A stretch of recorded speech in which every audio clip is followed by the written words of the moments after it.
성경 말씀 함께 보겠습니다. 오늘은 지난주에 이어서 요엘서 2장 1절부터 3절까지 있는 말씀을 한 절씩 교독하도록 하겠습니다. 요엘서 2장 1절부터 3절, 구약성경 1271페이지로 함께 말씀을 보도록 하겠습니다. 한 절씩 교독하겠습니다. 시온에서 나팔을 불며 나의 거룩한 산에서 경고의 소리를 질러 이 땅 주민들로 다 떨게 할지니 이는 여호와의 날이 이르게 됨이니라. 이제 임박하였으니.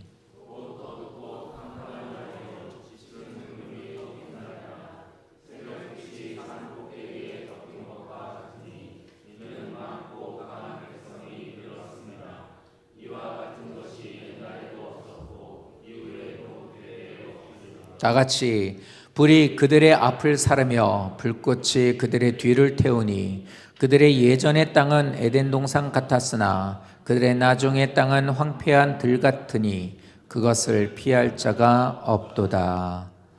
아멘. 자, 오늘은 요엘서 2장 1절 말씀부터 오해와 무감각을 벗어야 한다. 저거는 꼭 벗어야 되는 걸 우리가 오늘 말씀을 통해서 함께 보기를 원합니다. 신앙생활하는 데서 오해하는 거 많아요. 그리고 무감각이라는 것도 되게 중요하고 꼭 아셔야 되는 부분들입니다. 요엘서 1장을 통해서 우리에게 하셨던 말씀은 그거죠. 하나님을 의지하고 하나님 말씀을 따라야 되는 성도들이 포도나무와 무화과나무, 그러니까 우리들이 살고 있는 모든 수입, 우리가 이 땅에서 사는 양식, 세상에 있는 것들에 대한 것을 의지하게 되고 그것을 중심으로 살아가는 성도들에 대한 것을, 그리고 그것을 부추기고 그것을 바로잡지 못하는 오히려 부패한 제사장들에 대한 것을 경고하는 것이 요엘서의 말씀이었습니다. 메뚜기 이제 재앙을 통하여서 우리들에게 말씀하시는 건 그거예요. 메뚜기가 너희들의 소출과 너희들의 식량에 대한 것을 갉아먹는 것, 양식을 갉아먹는 네 소유가 줄어드는 것에 대한 것은 그렇게도 두려워하지만 너희들의 영적인 양식을 먹지 못하여서 너희들의 영혼이 줄이는 것에 대한 것은 왜 두려워하지 않느냐. 이걸 우리에게 말씀하고 있는 거죠. 이거는 성도들뿐만이 아니에요. 목회자들이 교회 교세, 교회에 대한 어떤 물질적으로 이제 채워지게 되는 그런 부분에만 관심이 있고 그것을 그렇게 줄어드는 것은 두려워하고, 반대로 교회가 커지고 성도가 많아지고 헌금을 많이 하게 하는 그런 모습을 갖고 또 그렇게 하는 것을 목회를 잘한다고 여기는 것으로 생각하는 목회자들에 대한 그 모습, 그렇게 너희들이 헌금 줄어들까 봐, 성도들이 줄어들까 봐 그것을 그렇게 두려워하고 그렇게 숫자가 많아지고 헌금이 많아지는 것을 통해서 나는 목회를 잘하고 있어 라고 생각하는 너희들이지만, 왜 정작 너희들은 성도들이 영혼이 병들거나 그들이 하나님께로부터 떠나가는 것에 대한 것을 왜 두려워하지 않느냐라는 걸 얘기를 해요. 이게 우리들의 삶에 있어 정말 중요한 것이라고 말할 수 있습니다. 저게 우리들에게 요엘서 1장을 통해서 말씀해 주시는, 너 뭐 잡고 있느냐, 무엇을 중심으로 사느냐, 그것을 중심으로 잡고 사는 성도이냐 아니냐. 또 반대로, 그리고 목사 너는 저들이 그런 것에 대한 것을 왜 관심 없어 하느냐, 이것에 대한 것에 대한 걸 우리에게 경고하시는 거예요. 자, 이렇게 되게 되면 반드시 무감각에 빠지게 됩니다. 무감각에 빠지게 되는데, 무감각에 빠졌다라는 것, 이런 모습이 우리에게 가득하게 되면, 성도님들은 저런 거 보면은 머리로는 다 이해해요. 아, 맞아, 저기 문제야 라고. 그런데 이게 내 안에 들어오게 돼서 이게 나를 무감각하게 만들어 버리게 되면 제일 팽배하게 문제가 되는 게 뭐냐면 예배 감동이 사라져요. 그러니까 예배 감동이 사라지게 되면, 예배 감동이 사라진다는 게 뭐냐면 말씀이 와닿지 않아요. 이제는 말씀이 내 마음에 와닿는 것이 없습니다. 그런데 말씀이 내게 와닿지 않는 것에 대한 생각이 뭐냐면 다른 이유로서 그것을 우리는 생각을 해요. 아, 설교가 별로 좋지 않아, 별로 듣기 그렇게 썩 이렇게 유쾌하거나 마음이 이렇게 옳지라고 하면 내 마음을 탁 치며 쾌재를 부를 수 있을 만큼 그렇게 설교가 이렇게 명쾌하지가 않아. 목사가 좀 마음에 안 들어. 저 사람 요즘 나한테 하는 거 보니까 별로 마음에 안 들어. 예배 드리는 거 앞에, 내 앞에 앉아 이렇게 옆에 앉아 있는 사람들 보니까 아, 예배드리는 저 사람 진짜 내가 참 은혜가 안 돼. 아, 예배드리는데 뭐 이렇게 밖에가 시끄러워. 뭐 이렇게 애들이 떠들어. 막 이러면서 수많은 것들에 대한 환경적인 것을 가지고 이래서 내가 예배드리는데 가망이 없어. 이게 오해예요. 이게 오해라고요. 아니에요. 성도님들, 내가 말씀을 듣는 데 있어 말씀이 내게 들려지기를 원하는 마음으로 성도님들이 귀를 열고 마음을 열고 이 말씀이 내게 주시는 말씀이라는 것을 받고 이것이 내게 없다라는 것은 지금 말씀드렸던 이런 문제가 아니에요. 이 문제가 뭐냐면 이것은 내가 하나님과의 관계가 끊어져 있다는 거예요. 창고를 정리하다 보니까 케이스에 들어있는 그 레이저가 들어오는 볼펜이 있더라고요. 이렇게 막 이렇게 강의할 때 이렇게 막 쓰는 거 있잖아요. 이렇게 딱 돌리면 쫙 레이저 이렇게 빨간색 불빛이 나와요. 근데 그게 케이스에 들어있는 거 보니까 비싼 거 같아요. 그래가지고 그거를 한번 열어봤죠. 안 들어오더라고요. 근데 친절하게 거기에는 딱 건전지도 4개가 들어가 있어요. 그러니까 그거를 까가지고 껴왔어요. 안 들어와요. 왜 안 들어오지? 오래돼서 그런가? 막 이러고 거기를 손질을 하고 했는데도 안 들어와요. 이 안을 들여다보니까 그 안에는 거기에서 이제 스프링으로 이렇게 딱 그게 건전지로 이렇게 접점이 이루어져서 불빛이 나와야 되는데 그게 부식돼가지고 안 들어오는 거예요. 건전지도 있고 기계도 좋은데 그 건전지하고 그 기계가 연결돼서 불빛이 들어오게 할 수 있는 그 접점이 되는 그게 없어져 버리니까 불이 안 들어와요. 우리가 하나님 앞에 불이 들어온다는 게 예배예요. 근데 예배가 되게끔 되는 것이 내 삶의 모든 것들에 대한 것들이 다 연결이 되는데 내가 하나님과 관계가 끊어져 버리게 되면 더 이상 예배는 나에게는 감동이 없습니다. 그러니까 딱 눈 감고 듣기 싫으니까 이렇게 딱 눈도 감고 있거나 아니면 이렇게 그냥 밑에만 보고 있거나 이런 분들도 있어요. 그리고 어떤 분들은 그냥 한숨 위로 쉬고 아래로 쉬고 빨리 끝났으면 좋겠는데 왜 이렇게 기냐라고 생각도 하고 어디서 뭐 광고 전화만 와도 그냥 후다닥 하고 나가서 전화 받고 사실 전화 받으려고 급한 전화도 아니고 그냥 앉아있기 싫으니까 그런 거예요. 이 모든 것들은 예배 시간에 앉아있으면서 제가 성경 공부하면서 이렇게 성도님들과 이렇게 교제 나눠주면 다 끝나고 나면 그 교재를 이제 두고 가시는 분들이 있죠. 딱 보면은 거기다 별, 우주 은하계를 그리고 있더라고요. 별, 달, 우주선, 막 별, 막 계속. 그러니까 한 바닥에 반이 거의 우주를 그려놓은 거예요. 끝나고 뭐 할 거야? 졸려. 뭐 낙서, 뭐 수도 없어요. 그런 걸 보면서 내가 이런 걸 계속 해야 되나? 막 이런 생각도 들기도 하고. 신앙생활하면서 우리들이 예배가 은혜가 안 된다라는 것은 결국엔 하나님의 관계가 끊어져 있는 건데 다른 요소에 대한 것들로 계속 우리는 그거를 그거를 이유로 나 자신에게 덮어대는 거예요. 이게 오해입니다. 기억해 주십시오. 하나님과 나의 관계가 끊어진 증상이 예배의 감동이 사라진 거예요. 가장 큰 문제인데 이걸 두려워하지 않아요. 그러니까 습관처럼 교회를 가는 거예요. 안 갈 수는 없고 가야만 하는 이유들도 여러 가지이고 이렇게 가면서 근데 예배 감흥이 사라지게 되고 감동이 사라지게 되는 게 한 주, 2주, 한 달, 2달 이렇게 되면서 나는 그냥 계속 가요. 근데 좋을 때도 있어요. 교회 갔을 때 기분이 좋을 때 또 뭐 내 삶 속에 뭔가 좋을 때 그럴 때는 그냥 은혜가 되는데 뭐 그럴 때 또 아닌 것 같고 근데 그건 은혜 되는 게 아니에요. 이게 하나님과 관계가 끊어진 사람들은 들쭉날쭉하지 않아요. 그런데 이렇게 되게 됐을 때 중요한 게 뭐냐? 이 감각, 이 무감각이 계속해서 끊어진 상태가 계속 이어지게 되면 결론이 죽음이에요. 죽게 돼요. 그러니까 이 죽음에 이르게 하는 것이 바로 하나님과의 관계가 끊어진 것이고 이것에 대한 것을 정확하게 인지하지 못하는 오해로 자기의 자신에 덮어대는 것이 문제가 되는 거예요.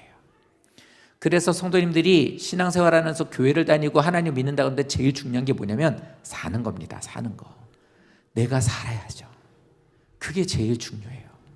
다른 거 없어요. 집사 이상 되시는 분들한테 대표기도 내년에 하실 겁니까? 안 하실 겁니까? 못한다고 해도 괜찮아요. 내가 사는 것에 있어서 문제가 되지 않는다면 괜찮아요. 헌금을 드리는 것 때문에 불편하고 마음이 어려우십니까? 그것도 괜찮아요. 내가 사는 게 일단 제일 중요해요. 우리들이 교회에서 무엇을 맡았다 안 맡았다 중요하지 않아요. 제일 중요한 건 성도님들이 사는 거예요. 성도님들, 저게 나와 있는 이 말씀, 이 지금 저기 화면에 보여주게 되는 저것처럼 부패에 대해서 우리에게 경고한다라는 것은 너네 저렇게 되면 큰일 나. 난 너희가 죽게 되지 않기를 원해. 근데 죽는 것이 저런 것들 때문에 죽게 되거든. 이러고 말하거든요. 그럼 저에게도 해당돼요. 너 성도들 죽이면 안 돼. 맞아요. 하나님, 저도 죽이고 싶지 않아요. 죽이는 것에 대해서 모르는 척하고 싶지 않습니다. 우리들에게 제일 중요한 건 저나 성도님이나 다 동일하게 뭐냐면 우리의 영이 사는 거예요. 그게 제일 중요해요. 그것만 한 게 없단 말입니다. 그래서 우리들에게 하나님께서 이것을 어떻게 하느냐, 아무리 성도님들한테 권면하고 달래주고, 성도님들은 제가 성도님들에게 찾아가서 달래주길 원하지만 인간적으로 하는 말들은 한계가 있어요. 하다 보면은 자칫하다 잘못해서 내가 조금 싫은 소리 하게 되면 일단 성도님들은 어떨지 모르지만 제가 괴로워요. 내가 충분히 얘기를 했는데 다음 주에, 지난주에 충분히 얘기했는데 오늘 안 나오셨어. 그 얘기하는 중에 내가 살짝 조금 이렇게 조금 빈정상하는 얘기를 했는데 그것 때문인가? 이런 것 때문에 되게 괴롭단 말이에요. 그러니까 사람이야말로는 이게 불완전하고 완전하지 않아요. 그래서 하나님이 대신해요. 하나님 우리에게 살게 할 수 있는 방법을 주셔요. 그게 바로 말씀이에요. 하나님의 말씀은 무감각으로 인해서 우리들이 죽음에 이르기지 않도록 하기 위해서 주시는 기회입니다. 기회래요, 기회. 그래서 이 말씀이 들려지게 하는 게 기회인 거예요. 말씀을 깨닫지 못하고 세상의 것을 숭배하고 우상으로 섬기는 것에 대해서 돌이켜라, 회개해라. 이거에 대한 기회를 오늘을 또 주신 거예요. 주보상으로는 오늘이 51번째 주, 그리고 이제 우리들이 말하는 우리들의 이 원력으로는 이제 11월 세 번째 주니까 이제 5주 남았죠. 올해도 1년이라는 시간이 거의 지나가는 지금 이 시간까지 하나님께서 우리에게 해주신 것은 바로 그거예요. 기회를 주신 거예요. 그래서 하나님께서는 이것에 대해서 계속 기회를 주시는데 기회를 주는 것에 대한 끝이 있기 때문이라고 말합니다. 그래서 이 날에 대해서 하나님 우리에게 뭘 말씀하시냐면 여호와의 날이라는 걸 우리에게 알려주는 거예요. 성도님들, 기회를 주는 것은 끝이 있기 때문인데 끝이라는 게 우리에게 뭐라고 말하고 있냐면 스바냐서고 요엘서에서 우리들에게 말하고 있는 게 뭐냐면 여호와의 날이에요. 소선지서에서 우리들에게 말하고 있는 이 두 서에서 말하고 있는 우리에게 강조하는 말씀이 여호와의 날이 임하게 될 거야. 여호와의 날이 이르게 될 거야 라는 걸 알려줘요. 그날이 오게 되었을 때 너희들이 그날에 이르게 되었을 때 딱 결산하게 됐을 때 너희들이 생명이 없으면 너희들은 심판이고, 너희가 생명이 있는 자가 되었을 때는 하나님의 구원의 날로, 기쁨의 날로 되는 거예요. 우리가 잘하는 말, 열심히 공부하는 아이들에게 시험이 되었을 땐 자기의 성적을 거기에서 평가할 수 있는 날이지만, 공부하지 않은 아이들한테는 그날이 아주 그냥 이제 심란한 날이 되는 거란 말이에요. 마치 그와 같이 그날에 이를 때 너희에게 구원의 날이 되게 하기 위해서 내가 너희에게 기회를 주는 거야. 그리고 내가 너희에게 이 말을 주는 거야. 그러니 제발 살아라 얘들아. 이 말로 주시는 게 바로 말씀이라는 겁니다. 자, 그렇다면 선지자들은 이렇게 말씀을 통해 계속 예언했어요. 유대인들에게도 이 말씀을 했고 이스라엘에게도 얘기했고 지금 우리들에게도 이 말을 합니다. 선지자들은 안타깝고 다급한 마음을 하고 있는데요, 성도들은 이 말씀에 대해서 그렇게 심각하게 듣지 않아요. 그게 문제가 되는 거예요. 결국 이 범죄로 인하여, 이 회개하지 않는 것으로 인하여 예언하심에 대한 것들이 이들에게 닥치게 되는데 결국에 여호와의 날이 이들에게 임하게 되죠. 이게 우리들에게도 보여지게 돼요. 한 나라가 잘 되고 망하는 것에 대한 것을 역사를 기록한 것이 성경이 아니라 그걸 통해서 우리들에게도 똑같이 말하고 있는 거예요. 너희들에게 나팔을 불면서 너희들이 경계하고 경고하고 살라고 계속해서 기회를 주는 그 소리를 듣지 않으면, 그들이 그렇게 망한 것처럼 너희들이 돌이키지 않고 회개하지 않으면 이스라엘이 하나님 말씀대로 심판받고 그들이 멸망한 것처럼 너희들도 그렇게 될 거야. 그게 바로 여호와의 날이에요. 그래서 내게 주어지는 말씀 앞에서 우리들이 어떤 모습을 갖고 있느냐가 심판받는 자와 구원받는 자를 알 수 있다고 우리에게 말합니다. 성도님들 기억하십시오. 여호와의 날은 반드시 온다고 성경 어디에도 보면 다 기록이 되어 있거든요. 근데 그것에 대해서 우리들에게 그럼 내가 구원받을 자인지 심판받을 자인지를 어떻게 할 수 있느냐? 말씀이 내게 주어졌을 때 그걸 어떻게 받아들이느냐에 따라 달라지는 거예요.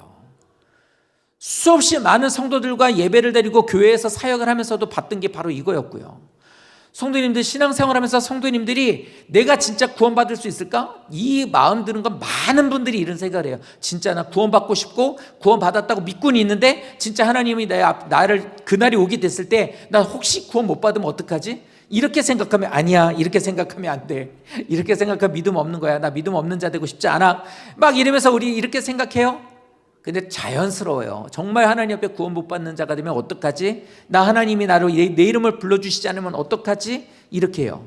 근데 그 모습을 뭘 통해서 할 수 있느냐? 성도님들에게 떨어지는 말씀을 어떻게 받느냐예요. 그 말씀을 통해, 그 모습 통해서 할 수 있어요. 1절 이하의 말씀에 보면 이제 임박했다라고 말해요. 임박했다라는 것은 시간상에 대한 걸 말하고 있는 거예요. 그러니까 하나님의 날이 임하게 된다라는 것을 우리에게 말하고 있습니다. 시간적으로 하나님의 날이 가까워 왔다. 여호와께서 믿는 자들을 구원하실 날이 가까이 왔다. 거기에 있어서 기회를 줬는데 그 기회가 끝나는 날이 다가온다. 이 얘기를 우리에게 알려주고 있는 겁니다. 그런데 문제는 요엘 선지자가 이렇게 외쳐요. 예레미야가 외쳐요. 막 다니엘의 환상을 보고 얘기를 하고 선지자들이 이렇게 얘기를 합니다. 그런데 지금 우리 요엘서를 통해서 보니까 이게 뭐냐면 여호와의 날에 대해서 이렇게 경고하고 있는 이 말씀을 듣는데 이스라엘 백성들 너무 낙관적이에요. 너무 낙관적이에요. 성도들이 너무 낙관적으로 얘기를 해요. 그날이 오면 하나님께서 이 땅에 임하시게 되면 우리들을 괴롭히고 있었던 모든 악한 세력들을 뒤엎어버리고 우리에게는 자유와 축복으로 하나님께서 인도해 주실 거야 라고 이스라엘 백성은 기대했어요. 그런데 이 기대인데 이게 오해였어요. 이게 오해였어요. 자신들을 구원해 주실 하나님을 기대하고 하나님의 날이 임하게 될 때, 불이 떨어지게 될 때 하나님의 날이 임했다 라고 하면서 저쪽을 보면서 내 반대편에 있는 나를 힘들게 하고 부정을 저지르고 있었던 저 사람들은 이제 멸하실 거야 라고 생각을 하면서 그렇게 보고 있었는데 정작 불의를 저지르고 있었던 게 자신들이었다는 걸 모르고 있었던 거예요.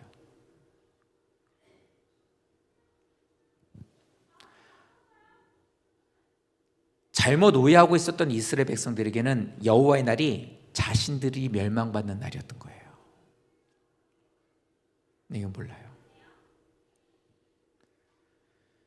신앙생활하면서 골리앗과 전쟁을 하면서 여호와 이름으로 나갔었던 다윗이 승리를 하게 되었고 그가 하나님 앞에 쓰임받았던 것처럼 우리는 자기가 다 다윗이라고 생각을 해요.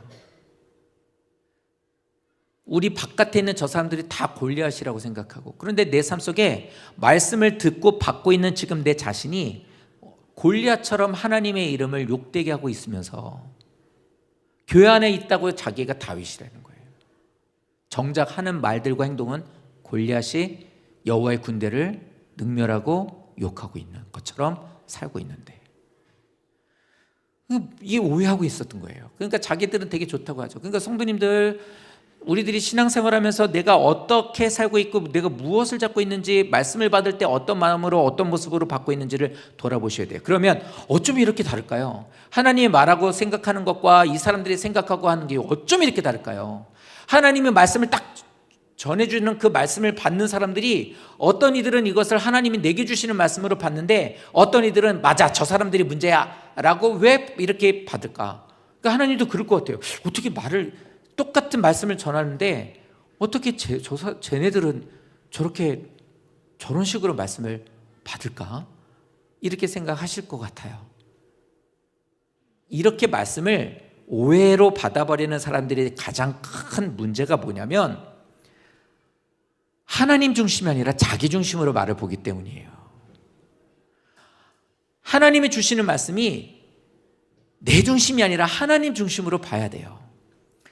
모든 성경의 말씀은 우리들에게 주신 것은 하나님 중심으로 보라 합니다. 오늘도 기도하실 때도 하셨던 것처럼 하나님 우리에게 그래요. 너의 기도를 들어주시는 하나님이니까 너 것부터 기도하라가 아니라 네가 어떤 모습으로 했는지 너보다 다른 이들에 대한 것을 더 먼저 생각하라. 하나님과의 관계를 우선으로 생각하라. 하나님이 나를 어떻게 보시고 맡겨주신 사명 감당하고 있는가 보는 거고 그리고 내 죄를 용서해 주세요라고 말하기 전에 너는 다른 사람의 죄를 먼저 용서하는 자가 되라. 그러니까 모든 것들 우리는 이기적으로 모든 것들을 다 받아들이고 이렇게 생각하는 신앙에 대한 모습이 우리들에 대한 것을 말씀을 잘못 받게 되는 것에 대한 문제라는 걸 얘기하고 있는 거예요. 내가 먼저 하나님의 뜻대로 걸어가게 될 때 하나님은 내 모든 삶 속에 있어서 믿음으로 살 수 있도록 인도해 주신다는 거예요.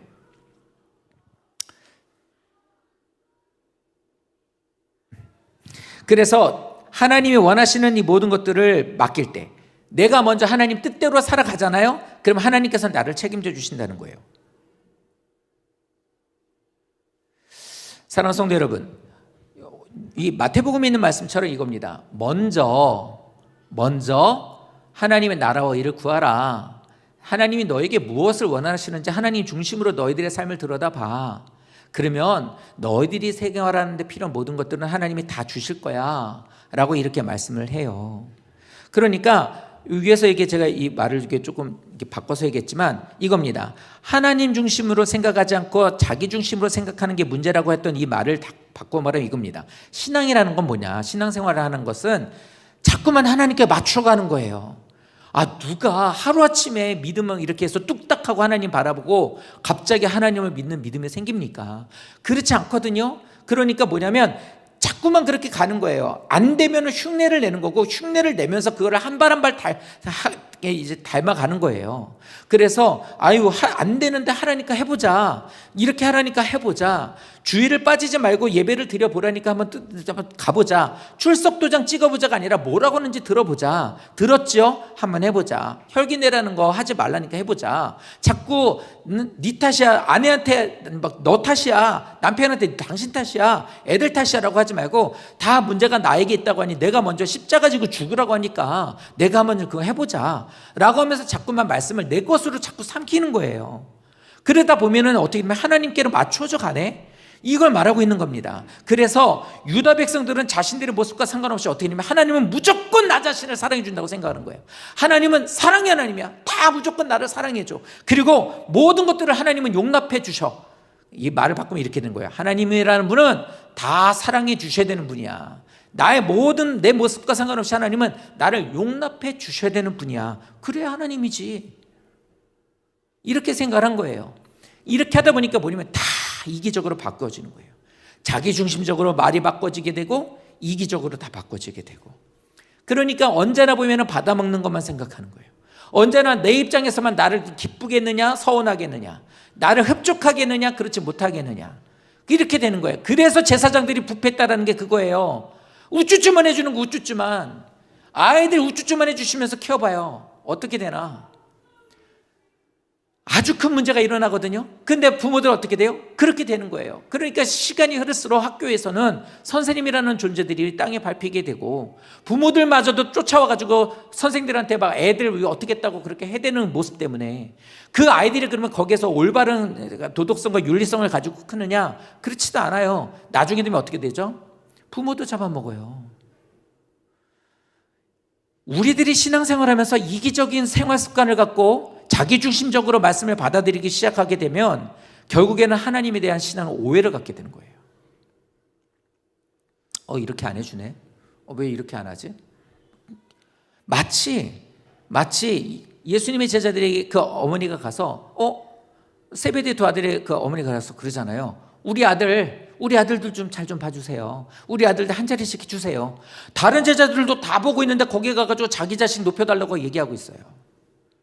이게 나 중심이에요. 나 중심. 나 자기 중심만 생각하고 있는 거예요. 다른 사람들도 다 귀한 집 아들들인데 보지도 않아. 우리 아들들만 좀 한 자리씩 주십시오라고 얘기하는 거예요. 그러니까 어떻게 합니까? 제자들이 그거 보고서 이제 거기서 기분 나빠하죠.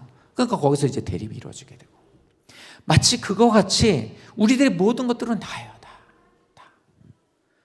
성도님들, 신앙은 그런 거 아니에요. 하나님을 닮아가는 거는 하나님께 맞추어 간다는 것은 이기적이고 자기중심적으로만 보면 안 되는 겁니다. 그래서 말하고 있는 게 뭐예요? 내 뜻대로가 아니라 하나님 뜻대로가 초점이 되어야 되는 거예요. 자녀를 키울 때 하나님 뜻대로 이 아이를 키우기를 원합니다가 될 때 인간이 보기에 필요한 것들도 그 아이들에게 다 넣어주는 거지, 인간의 눈에 보기 좋은 자식들로 내가 키우려고 하게 되면 하나님의 것들은 그 아이들에게 남아있지도 않아요. 이렇게 되면 말씀 보여드린 것처럼 먼저 하나님 앞에 내가 주님이 기뻐하시는 자녀로 키우겠습니다라고 기도로 그 아이를 키우고, 내 삶에 있어서 하나님 인생에서 가장 중요한 것은 포도나무하고 무화과나무가 아니더라고요. 하나님, 아무리 포도나무와 무화과나무를 많이 모으고 그래도 하나님께서 내 영혼을 오늘 밤 불러버리면 아무것도 아닌 것을 저 압니다. 이렇게 하면서 하나님을 먼저 생각하는 자가 됐더니 오히려 하나님은 내게 있어서 필요한 모든 것들을 다 내게 주신다고 말하고 있어요. 더하시리라요, 더하시리라. 있는 것에 대한 것들을 도와준다고. 한 사람이 어떤 교수가, 어떤 사람이 논문을 썼어요. 논문을 쓰는데 거기에서 이제 막 연구를 했는데 뭐냐면, 한 사람이 하루를 사는데 필요한 감사의 조건이 185개래요. 185개의 요소가 있어야 그 사람이 하루를 산다고 얘기를 하네요. 그러니까 말한 거, 공기, 햇빛, 바람, 물, 이런 거, 사람 관계, 식구, 먹는 거, 이런 것들을 다 했더니 185가지가 들어가야 하루를 살 수 있대요. 기쁨의 조건이 185개라는 거예요. 이런 것들에 대한 것들을 우리들이 하나님 뭐예요? 그거 일반 은총, 모든 사람들에게 하루를 사는데 그 사람 말대로 그냥 한번 생각해 봅시다. 185개가 있어야 모든 일반적인 세상 사람들이 다 기쁨의 조건을 갖고 살 수 있대요. 근데 그 더하시리라는 저 말은 185에 플러스 알파가 되는 거예요. 근데 그 알파가 1이고 2가 아니라 하나님의 은혜가 되는 거예요. 그러니 이게 감사의 이유가 되는 거라고요. 근데 이렇게 살 수 있게 해주시는 것 누가 받을 수 있느냐? 먼저 하나님 중심으로 사는 자들의 것이야 라고 말한대요. 그게 정답이라는 거예요. 그러니까 우리에게 알려주신 거예요. 그런데도 우리는 이런 말씀 들으면서 또 바꿔요. 더하시는 거 먼저 주시면, 내가 185가지 플러스 알파, 돈, 권력, 건강, 행복, 추구하는 거, 원하는 거, 다른 사람들한테 꼴리지 않는 거, 다른 사람들 자식보다 좀 더 높아질 수 있고 우쭐할 수 있는 거, 수많은 것들에 대한 그 더하심에 대한 걸 내가 정해놓고 얘기합니다. 그거 주면 주의 나라와 의를 구하는 거 해드릴게요. 말을 마태복음 6장 33절을 내가복음 6장 33절로 바꿔버리는 거지. 우리는 그렇게 생각하고 교회를 다녀요. 그러면서 하나님한테 그래요.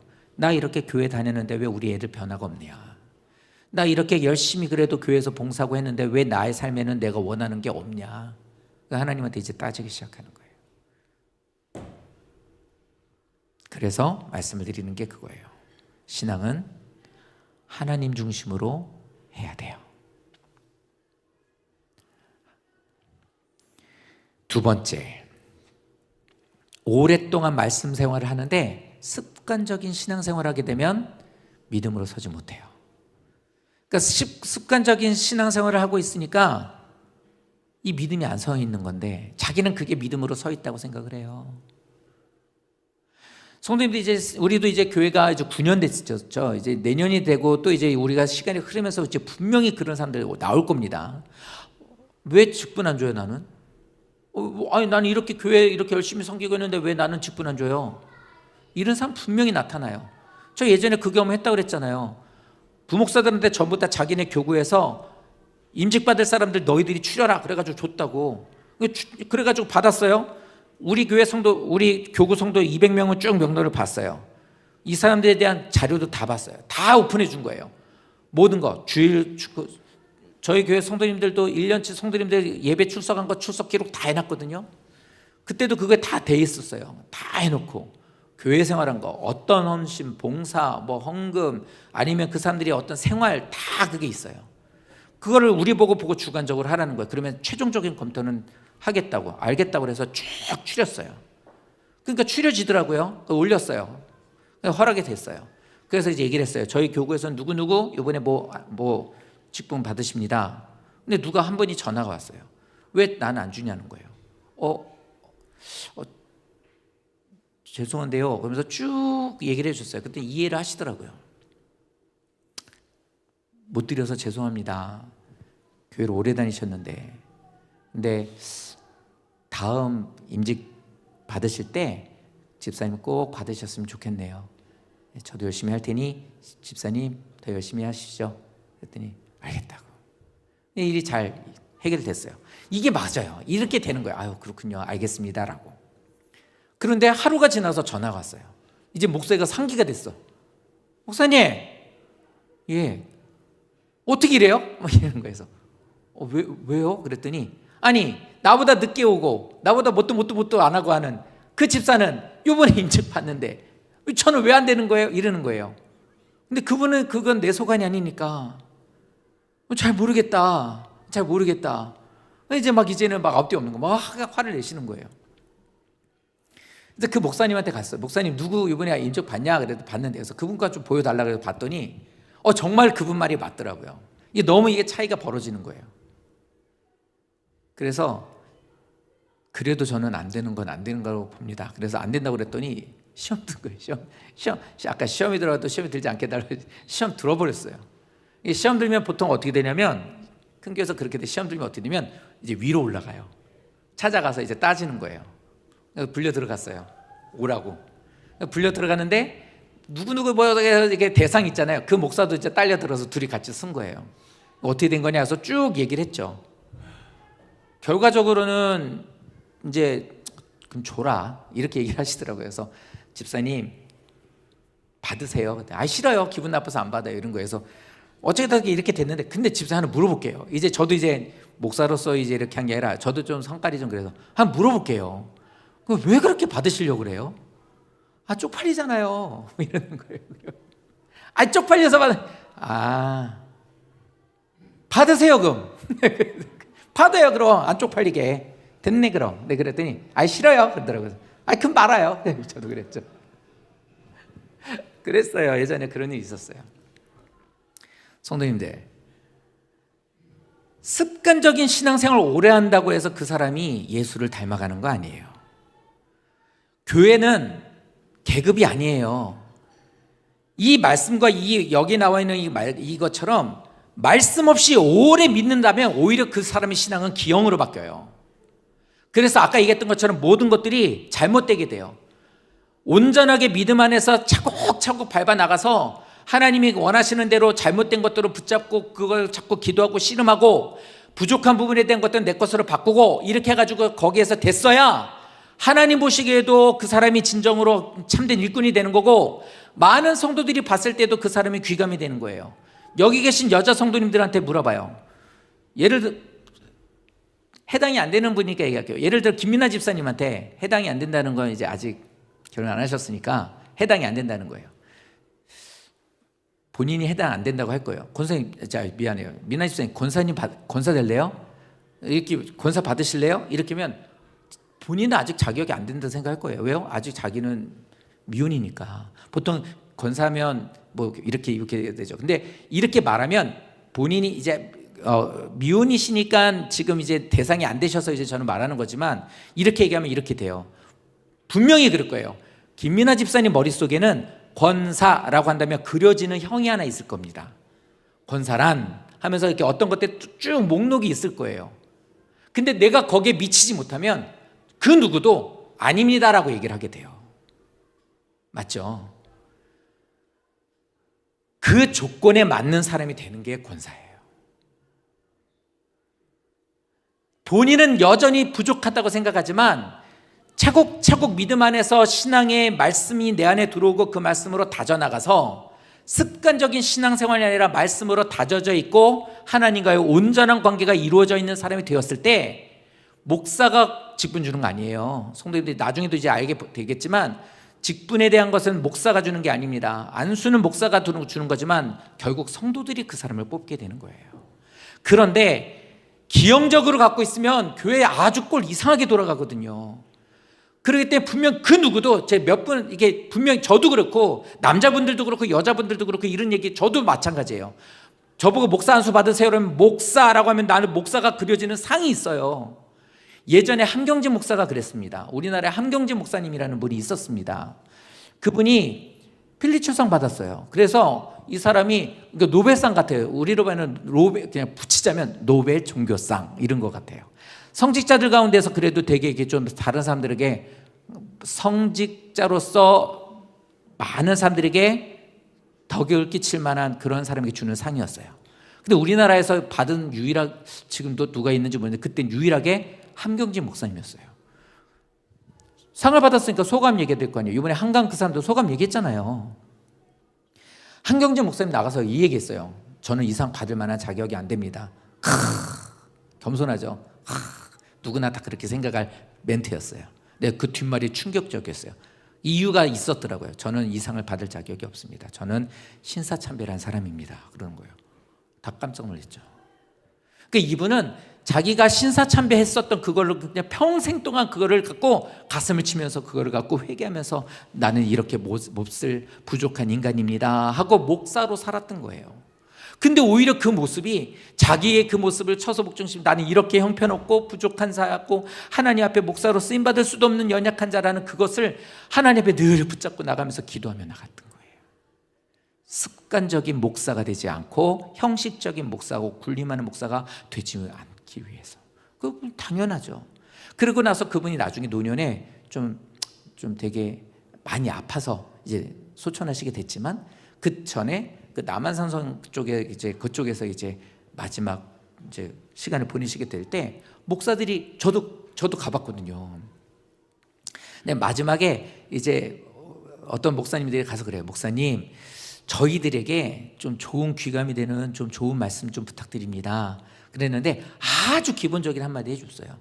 목사님, 예, 이게 혼자 간 게 아니라 몇 석 갔으니까 쭉 보면서 예수 잘 믿으세요 이러더래요. 목사한테 예수 잘 믿으라고 얘기했는데, 근데 그 말이 너무 맞는 말인 거예요. 목사들도 예수를 잘못 믿는 사람 많거든요. 왜요? 이것 때문에 목사가 습관이 돼버린단 말이에요. 목사로서 사는 것이 우리에게는 그냥 형식이 돼버리는 거예요. 그저 의뢰 그러려니 목사는. 말씀을 늘 드리지만 서리집사 되는 거는 기본적인 것만 갖고 있으면 누구든 될 수 있어요. 근데 1년직이에요. 1년이에요. 1년 했다가 사실은 1년을 지켜봤더니 아직 좀 소양이 부족하시니 좀 더 기도하시고 믿음 생활하시고 내년에 다시 서리집사 받을, 이게 설이에요, 설이. 근데 우리는 그렇게 했다가 어떻게 해요? 다 기분 나쁘다고 아마 교회 안 나올걸요? 그러니까 어떻게 해요? 그냥 한번 서리집사 되면 그냥 집사라고 불러주는 거예요. 그냥 그래서 집사들이 좀 모질거나 좀 못하거나 부족해도 그냥 집사님이라고 부르는 겁니다. 근데 그 이상 이제 임직으로 될 때는 절대로 그렇게 안 할 거예요. 그 사람 영혼 망치는 일 시키지 않을 거고 그렇게 줬다가 교회 망치는 일도 하지 않을 거예요. 그래서 아주 꼼꼼히 보는 거예요. 그래서 저도 깜빡깜빡하니까 매번 다 일일이 다 출석 체크하면서 이제 재정부를 통해서 이제 그 헌금 생활도 보면서 성도들이 이제 마지막에 보는 거예요. 저분은 교회에 덕을 끼친 분, 직분자로서 많이 그래도 소양이 있으신 분, 우리들의 마음속에 머릿속에 갖고 있는 안수집사, 권사, 장로라고 불리는데 손색이 없는 분이라는 분이 되는 거예요. 사랑하는 성도님들, 그렇게 되기까지 지금 현재 모습 속에 습관적인 신앙생활을 갖고 오해하고 신앙생활을 안 하시기를 부탁드려요. 하나님의 말씀은 나의 위치를 보게 합니다. 내 상태를 돌아보게 해요. 제가 자꾸 이렇게 머리는 건 제가 이발을 잘 안 해요. 그래서 좀 많이 혼나는데 지저분하죠. 그러니까 머리카락이 자꾸 올라와서 이렇게 자꾸 눈에 보이니까 저도 이렇게 머리를 이렇게 해서 다음 주에는 이발해야 되겠구나. 근데 새벽에 일어나서 이렇게 새벽기도 올 때도 그렇고 주일 예배 들어오기 전까지 오늘도 뭐 바를까? 뭐 이런 고민을 해요. 거울을 보면서 저를 고쳐요. 가끔은 이렇게 넥타이 삐뚤어졌으면 제 아내가 이제 여기를 이렇게 하면 이제 저도 이렇게 고치고, 누구든지 사람들 앞에 설 때는 자기의 메모시를 단정하게 하려고 하죠. 우리 김태훈 집사님, 우리 교수 제일 젠틀하시는 우리 김태훈 집사님, 네, 늘 제가 그래요. 부럽다고. 양복이면 옷에 제일 잘 나시는 맛있는. 저 양복 살 때 너무 속상해요. 똑같은 돈 주는데 많이 잘라내가지고 옷에도 안 나고. 그러니까 보면 이렇게 옷을 분명히 걸려 있는 거 보면 멋있는데 입고 나면 왜 이렇게 그러지? 이런 생각 듭니다. 근데 최대한 그러지 않기 위해서 어떻게 해요? 단정하게 보이려고 하는 거예요. 우리의 인생에, 우리의 영혼에 뭐가 그 작업을 해요? 말씀이에요. 말씀을 들을 때 기분 나쁘게 듣거나 모른다고 귀를 닫아버리지 말고, 또 안 될 것 같으면 메모라도 조금씩을 해놓으십시오. 그래서 그거를 자꾸 기억을 해서 자꾸 말씀을 가지고 내가 지금 어디 위치에 서 있나, 어떤 상태로 있는가, 신앙의 기형이 되게 된다라는 말이 뭐냐면 나중에 되면 문제가 돼요. 안 바꿔진다고요. 그렇기 전에 주시는 이 말씀으로 바꿔야 된다는 것을 말씀을 드리는 겁니다. 자기의 생각, 자신의 경험, 또 안일한 신앙생활으로 자신의 위치를 잘못된 곳에 있는데 잘된 곳으로서 생각하게 되면 큰 어려움에 봉착하게 된다는 거예요. 그 누구도 예외 없어요. 목사도 성도도 마찬가지예요. 말씀 없이 가면 다 유다 백성들 같이 돼요. 유다 백성들이 이렇게 돼서 말씀 없이 했을 때, 야, 하나님의 심판의 날에 저들은 다 멸망받고 우리는 하나님 앞에 축복과 평안 가운데 거하겠구나라고 그랬는데 결국 그 말씀은 내게 떨어졌거든요. 그 왜 그러면 자기 위치를 잘못 잡은 거예요. 우리 저 군대 가 있는 아이 중에 하나가 포병부대 있죠. 포병부대 있는데 그 포탄 떨어지는데 그거 위치 잘못 정하면 큰일 나거든요. 그러니까 아예 그냥 다 벗어버리는 거예요. 멀리 떨어지는 거예요. 저 있었던 부대도 그래요. 좀 말하기 좀 그런 비밀스러운 부대였지만 어쨌든 막 어떤 거 계산하는데 잘못되면 큰일 나는 일들이 있습니다. 그러니까 위치를 정확하게 하기 위해서는 반드시 토대가 되는 것들이 있다고요. 하나님의 말씀 없이 성도님들이 그냥 내 생각과 감정이나 그냥 오랜 시간 동안 종교생활 아니면 그냥 습관적인 신앙생활하고 계셨더라면 이걸로 인해서 문제가 되는 거예요. 그래서 이렇게 되고 나서 어려움을 받으면 고치기 위해서는 그래요. 뼈 같은 거 부러지고 나서 다시 고치려고 그러면 이거 되게 교정하는데 아파요. 막 구부러진 상태로 오래 놔뒀는데 피려고 하면 아파요. 그러니까 그 교정하는 게, 재활하는 게 되게 힘들거든요. 근데 아프다는 거 생각만 하고 있으면 안 된단 말입니다. 이거를 왜 아프게 하시는지를 생각을 해야 돼요. 그러니까 하나님께서는 이 이스라엘 백성들을 고치려고 하신 거예요. 우리를 고치기 위해서 말씀 중에는 이렇게 아픈 말씀도 있고 기분 나쁜 말씀도 있어요. 근데 이거를 자꾸 아프기는 하지만 이걸 갖고 자꾸 나를 만져놓게 되면 내 몸이 유연해지게 되고 정상으로 되는 거예요. 내가 하나님 말씀 가운데 살지 않음으로 인해서 징계를 얻어요. 말씀 가운데 자신이 법을 지키지 않아서 자신이 징계를 받고 형을 살게 됐어요. 그렇게 됐을 때는 그것을 통해서 나는 돌아봐야 된단 말입니다. 자신이 내가 왜 이런 죄를 졌을까? 왜 내가 이렇게 됐을까? 이렇게 생각하면서 나를 돌아보면서 새롭게 시작하려고 하는 모습을 가지라고 하나님 우리에게 말하고 있는데, 우리는 자꾸만 어떻게 하냐면 잘못된 것으로 서 있고 이기적으로 생각하면 뭐냐면 다 잘못된 것으로 생각. 누구 때문에, 무엇 때문에, 심지어는 어떻게 생각하면 이래요. 이단의 앞잡이였던 사람들 다 감옥 가 있을 때 어떻게 합니까? 예수님도 고난받으셨으니 나도 여기서 고난받는다고? 그건 지 죄값이죠. 그걸 말하는 게 아니잖아요. 예수를 증거하고 예수님의 길을 걷다가 당하는 핍박을 당할 때 하는 말이지, 그거는 옳지 않은 길을 가고 있는데 자기가 그런 하나님의 징계를 받았을 뿐이에요. 근데 잘못된 곳에 서 있으면, 자기 위치를 모르면, 하나님의 의도를 모르게 되면 그렇게 어렵게 힘들게 하나님이 징계를 준 것을 마치 그거를 하나님 앞에 의인으로서 자기가 핍박받는 줄 알고 있다고요. 그건 오해예요. 오해예요. 이런 오해로 빠지지 않으려면 반드시 하나님의 의도를 알아야 돼요. 그 의도가 말씀이에요. 성도님들 중에 제일 안타까운 것 중에 하나가 그거예요. 하루를 살고 한 주를 교회 오시면서 기도하세요, 말씀 붙잡고 사세요, 실천해 보려고 한번 노력해 보세요 라고 하는 것이 별로 티가 안 나거든요. 그리고 이게 자꾸 마음에 없으면 자꾸 잊어버려요. 근데 이거를 잊어버려도 또 한번 말을 듣고, 잊어버려도 또 말을 듣고, 이러다가 한 달, 1년 이렇게 되면 이제 이게 자꾸만 조금씩은 그래도 이거를 하게 돼요. 그러니까 아주 쉬운 예를 들까요? 밥 먹을 때 기도하셔야 돼요. 예를 들어 얘기를 할게요. 밥 먹을 때 꼭 기도하세요. 그런데 이걸 자꾸 까먹어서 밥 먹을 때 그냥 기도를 해요. 그러다가 어쩔 때 아이고 기도하라고 그랬는데 까먹고 밥을 먹어버렸네? 이러고 그냥 에이 먹자 이러고 먹어요. 잊어버린 거죠. 근데 이제 조금 기억난 거예요. 조금 이제 진전이 있어요. 그런데 이제 좀 지나니까 어떻게 되냐면 여기까지 갔다가 기도하라고 그랬지. 그래서 기도하는 거예요. 이제는 어떻게 합니까? 시간이 흐르고 나서 이게 머릿속에 계속 내 마음에 이제 말씀이 쌓이면 이제는 딱 식탁에 앞에 앉아 먼저 기도부터 하는 거예요. 이게 정석이에요.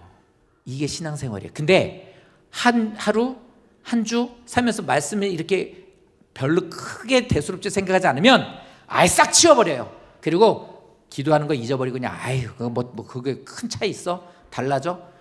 이렇게 생각하니까 가정도 변화가 없고 자녀도 변화가 없고 신앙도 크지도 않고 자기가 하나님을 왜 믿는지도 모르겠고 이렇게 돼버리는 거예요.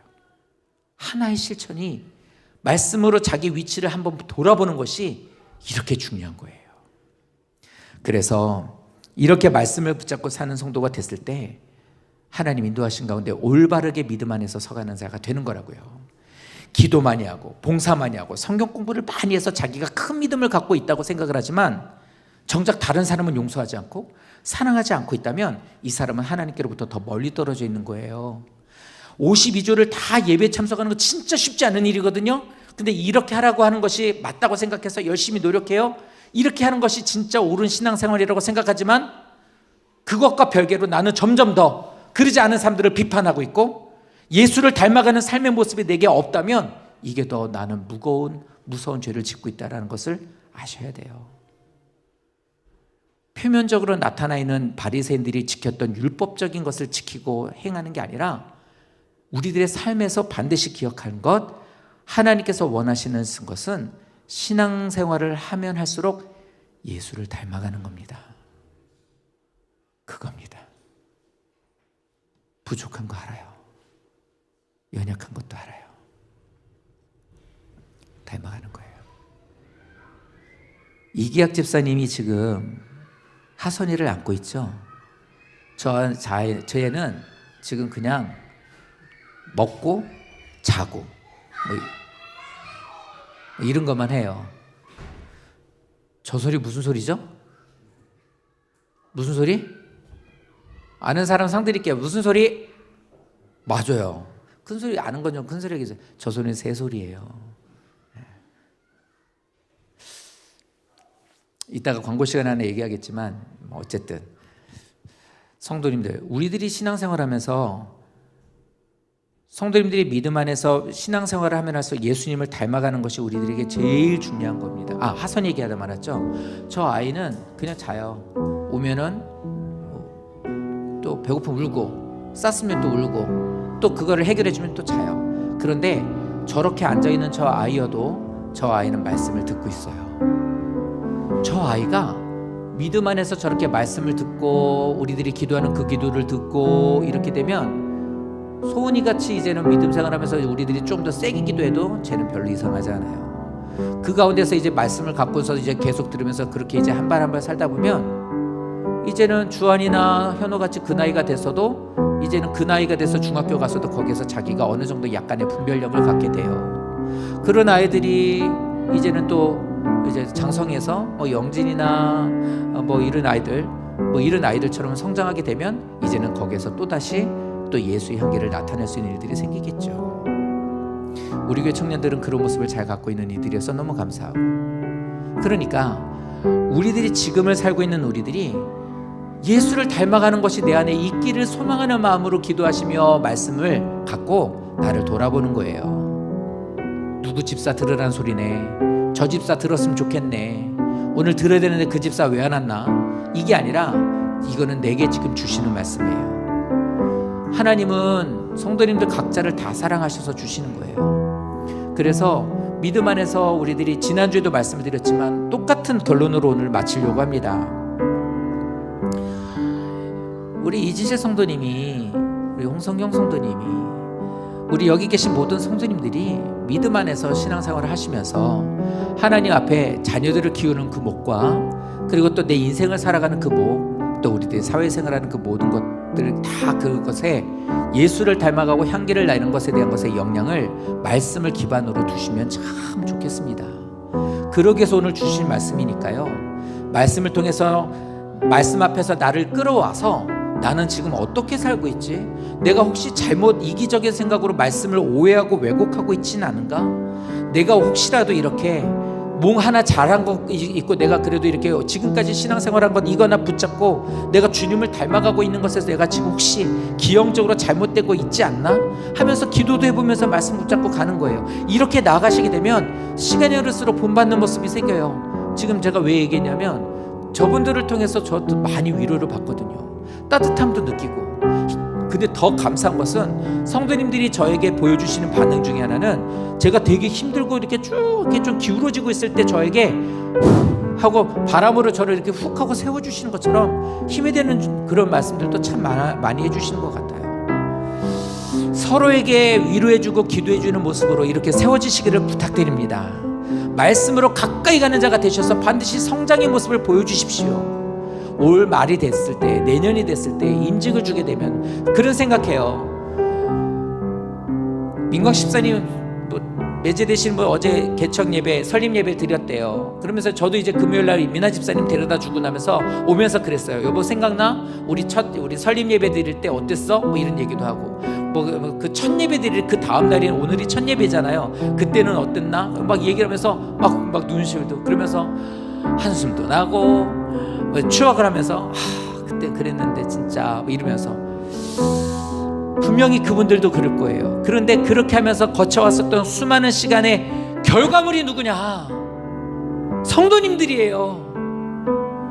그래서 어떻게 내가 얼마큼 살았나, 어떻게 됐나, 내가 뭘 하고 사는가, 나는 그걸 뭐 통해서 내가 뭐 얼마나 뭐 성도가 많아졌나, 이름이 났나 전혀 중요하지 않고 딱 하나, 그렇게 보내실 성도가 저렇게 컸으니 얼마나 감사할까요? 그러니까 그때를 생각하면 이렇지만 또 다른 생각이 뭐냐면, 임직을 드릴 때, 우리가 언젠가 장로를 세우게 될 때 그때는 참 많이 울 것 같아요. 임직자를 세우게 될 때 너무 그럴 것 같아요. 이제는 그러니까 이런 거, 다녀가 결혼할 때 내가 주례를 쓴다. 와, 마음이 어떨까? 막 이상해요. 근데 그건 되게 막 마음이 뿌듯할 것 같아요. 그럴 것 같아.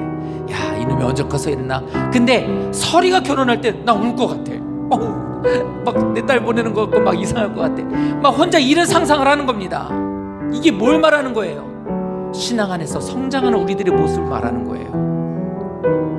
부탁드릴게요. 말씀 붙잡고 한 발 한 발 나가십시오. 그래서 이 경고의 말씀들이 우리들에게 언젠가 임하게 될 때, 주님 어서 오십시오. 부족하고 연약한 자지만 저 주님을 맞기를 기다리고 있었습니다. 이 모습이 우리의 것이 될 수 있어야 돼요. 현재 지금 내가 예수 닮아가는 모습이 없으신가요? 여전히 어려운 일 있으면 그냥 세상에서 그냥 한숨 쉬시고 그냥 기도고 뭐고 다 팽개치고 그냥 이러고 있고, 아니면 세상 열심히 쫓아다니면서 어떻게 해서 한 푼이라도 더 벌려고 하고 계시고, 주님을 먼저 생각하시고 하나님을 더 많이 생각하시고, 내게 주시는 오늘 이 말씀을 기억하고 나를 살리기 위해서 주신 말씀을 주셨으니 나도 그 말씀 좀 생각하자, 더 한번 해보자. 막 이럴 때, 어렵고 이럴 때 아까 그랬잖아, 밥 먹다가 기도해야 되는데 라고 했던 것처럼 힘든 그 순간이 됐을 때 기도하자, 주님 이름 부르자. 혈기가 나고 막 이제 인간적인 생각 날 때 용서하자, 더 믿음으로 나아가자.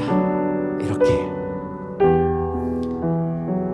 믿음 안에서 주님께로 가까이 나가는, 주님을 닮아가는 성도 되시기를 예수님 이름으로 축원드립니다.